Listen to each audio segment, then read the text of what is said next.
Hello and welcome to biology Pathshala. Class 12th के chapter biotechnology में अब हम लोग रिकॉम्बिनेंट डीएनए टेक्नोलॉजी वाला पार्ट डिस्कस कर रहे थे। उसमें हम लोग थर्ड स्टेप के बारे में देखेंगे। सबसे पहला स्टेप हमने देखा था आइसोलेशन ऑफ डीएनए। आइसोलेट करने के बाद में डीएनए फ्रैगमेंट को ब्रेक डाउन किया था by the help of restriction enzyme.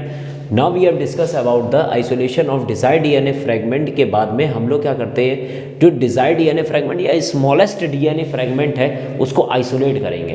किस प्रोसेस के द्वारा? Gel electrophoresis.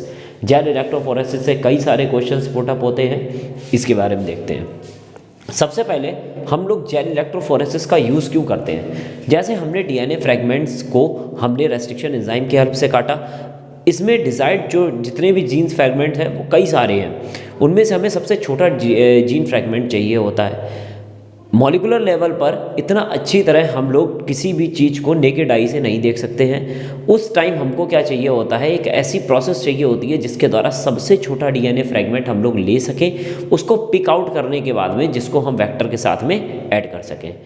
जिस प्रोसेस के लिए हम लोग जेल इलेक्ट्रोफोरेसिस का यूज़ करते हैं। इसके लिए हम लोगों को किन चीज़ों की रिक्वायरमेंट होती है? सबसे पहले तो हमारे पास डीएनए सैंपल हो गया, जो डीएनए सैंपल का हमें क्या करना है, स्मॉलेस्ट फ्रैगमेंट निकालना है।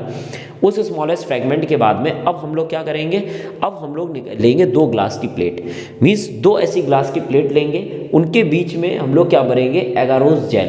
तो हमने सबसे पहले डीएनए सैंपल के बाद में 2 ग्लास की प्लेट लेने के बाद में हमने एगारोस जेल ली। एगारोस जेल सीवीड्स के द्वारा भी निकाली जाती है और एक रेड एल्गी होती है जिसको बोलते हैं ग्लिडियम या फिर ग्लेसिलेरिया। इन दोनों से ही हम लोग मोस्टली ग्लिडियम से जो निकाली जाती है वो क्या, एगारोस जेल निकाला जाता है।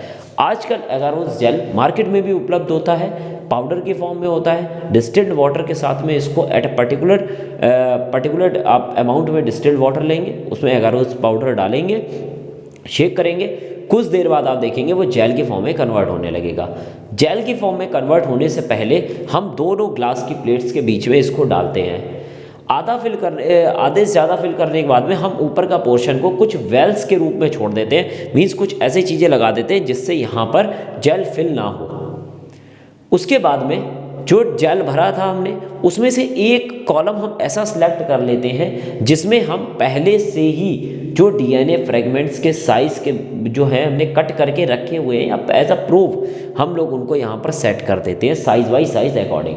क्योंकि डीएनए सैंपल में हमको नहीं पता है कौन सा सबसे छोटा है, लेकिन जो हम पहले से ही सिलेक्ट कर चुके हैं साइज़, या पहले से ही जो डीएनए काट चुके हैं, या ऐसा जो प्रोब्स काट चुके हैं जितना हमें पता है कि हाँ इतने फ्रैगमेंट का यहाँ पर, इतने फ्रैगमेंट का यहाँ पर, हम उसको यहाँ पर क्या कर देंगे, पहले से ही सेट कर देंगे।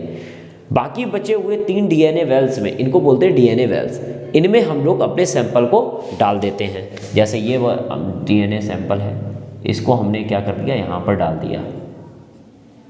ठीक, उसके बाद में हम लोग 2 इलेक्ट्रोड्स लेते हैं। एक निगेटिव इलेक्ट्रोड डीएनए वेल्स के साथ में जुड़ा हुआ रहता है, और उसके अपोजिट एंड पर पॉजिटिव इलेक्ट्रोड होता है। दोनों इलेक्ट्रोड्स का यूज़ हुआ, सर्किट से ये चीज़ें जुड़ी हुई होती हैं। ठीक, नेक्स्ट, अब सबसे इंपॉर्टेंट चीज़, जैसे ही सर्किट को चालू करते हैं इलेक्ट्रिक करंट फ्लो होता है। इलेक्ट्रिक करंट क्या करता है, डीएनए को पुश करता है, जैसे डीएनए को आगे की तरफ बढ़ाता है कि डीएनए सैंपल्स जो हैं वो आगे की तरफ क्या करें, बढ़ना स्टार्ट हो जाए, मतलब उनमें रेस स्टार्ट हो जाए। जैसे ही डीएनए फ्रैगमेंट आगे की तरफ बढ़ते हैं, क्योंकि डीएनए निगेटिव चार्ज मॉलिक्यूल होता है, यहाँ पर निगेटिव चार्ज, ये इलेक्ट्रोड भी यहाँ पर निगेटिव चार्ज, और निगेटिव कभी भी अट्रैक्ट नहीं होते, वो क्या होते हैं, रिपेल होते हैं, मीन्स दूर जाते हैं। यहाँ से डीएनए फ्रैगमेंट्स के बाद अब भैया रास्ता कौन सा है, यही गुजरने वाला रास्ता है। तो डीएनए फ्रैगमेंट कहाँ भागेंगे, पॉजिटिव की तरफ भागेंगे। ठीक, जैसे ही डीएनए फ्रैगमेंट पॉजिटिव की तरफ भागते हैं, इनमें से एक ही ऐसा होता है सबसे छोटे फ्रैगमेंट ही यहाँ तक पहुँच पाते हैं, बाकी अपने साइज़ के अकॉर्डिंग पहले ही रुक जाते हैं। धीमे धीमे जो ये जो जेल है वो सॉलिड फॉर्म में आना स्टार्ट, मतलब जेल जो है वो बिल्कुल स्ट्रांग होना स्टार्ट हो जाता है, और डीएनए फ्रैगमेंट अपने साइज़ के हिसाब से जो अरेंज होते हैं वहीं पर फिट होके रह जाते हैं। डीएनए फ्रैगमेंट को जब हम देखते हैं तो हमको बिल्कुल नहीं दिखाई पड़ते हैं। हम इस जेल के अंदर एक डाई का यूज़ करते हैं जिसको बोलते हैं एथिडियम ब्रोमाइड। क्या बोलते हैं, एथिडियम ब्रोमाइड। जब हम ग्लास के प्लेट से जेल को उठाकर एथिडियम ब्रोमाइड के साथ में, क्योंकि ये मिक्स होता है जेल, यूवी रेज में रखते हैं तो हमें डीएनए फ्रैगमेंट ऑरेंज कलर के दिखाई पड़ते हैं। ये हम लोगों ने ओवरव्यू देखा था इस डायग्राम की हेल्प से। अब थोड़ा थ्योरी बेस पर देखते हैं।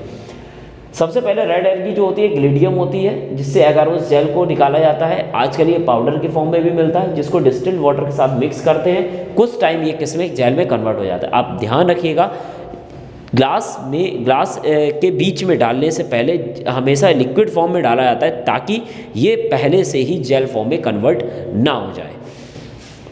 उसके बाद में जेल को हमने फिल कर दिया दोनों ग्लास प्लेट्स के बीच में। ऊपर साइड हम लोग 4 डीएनए वेल पोर्शंस को छोड़ देते हैं। क्यों? क्योंकि वहाँ पर हमको सैंपल भरना होता है। दोनों इलेक्ट्रोड जो एक निगेटिव होता है, एक पॉजिटिव। निगेटिव इलेक्ट्रोड हमेशा डीएनए वेल्स के पोर्शन के पास में जुड़ा हुआ होता है। पॉजिटिव इलेक्ट्रोड जो होता है वो ग्लास प्लेट के पोर्शन के मतलब बेस के पोर्शन पर होता है। इलेक्ट्रिक सर्किट जुड़ा हुआ होता है, जहाँ पर क्या होता है, इलेक्ट्रिक करंट फ्लो होता है। और ये इलेक्ट्रिक करंट जो होता है वो डीएनए की रेस को स्टार्ट करवाता है, मींस डीएनए को फ्लो करने में मदद करता है, ताकि वो पॉजिटिव से किधर की तरफ जा सके, निगेटिव की तरफ जा सके। नेक्स्ट हम लोग देखते हैं, डीएनए जो होता है वो एक निगेटिव चार्ज मॉलिक्यूल होता है। इलेक्ट्रिक चार्ज फ्लो होने पर या इलेक्ट्रिक करंट फ्लो होने पर ये किधर की तरफ, पॉजिटिव इलेक्ट्रोड की तरफ जाते हैं। कौन जाते हैं? डीएनए सैंपल्स जाते हैं। अब भैया डीएनए सैंपल में तो सारे मिक्स है ना, कोई बड़ा भी मिक्स है, छोटा भी मिक्स है, और सारे डीएनए फ्रेगमेंट एक साथ है और सब एक साथ रेस स्टार्ट करते हैं। उसके बाद लो मॉलिक्यूलर वेट, कम मॉलिक्यूलर वेट वाला डीएनए मॉलिक्यूल सबसे पहले पहुंचता है। कहाँ पहुंचता है? Positive electrode. जो पहले पहुंचेगा, अब डीएनए फ्रैगमेंट्स हमको नहीं पता है कौन सा पहले पहुंचा है। हमने क्या किया, इस ग्लास प्लेट को उठाया, क्योंकि इसमें इथिडियम ब्रोमाइड मिक्स करते हैं। इस इथिडियम ब्रोमाइड को मिक्स होने के साथ में इसको हम पूरी को यूवी रेज में देखते हैं और छोटे से डीएनए फ्रैगमेंट को अलग करते हैं। कैसे? क्योंकि डीएनए फ्रैगमेंट किस कलर के दिखने लगते हैं? ऑरेंज कलर के, जबकि इथिडियम ब्रोमाइड हमारा ब्लू कलर का शो होता है। सबसे छोटे डीएनए फ्रैगमेंट को हम लोग क्या करते हैं? अलग कर लेते हैं। ये पूरी प्रोसेस हमारी जेल इलेक्ट्रोफोरेसिस कहलाती है। अब जो छोटा सा डीएनए फ्रैगमेंट है, इसको हम क्या करेंगे? इसकी फोटोकॉपी करेंगे। क्या करेंगे? इसकी फोटोकॉपी करेंगे। और फोटोकॉपी करने का मतलब है उसको क्या कर लिया है हमने? एम्पलीफाई कर लिया है।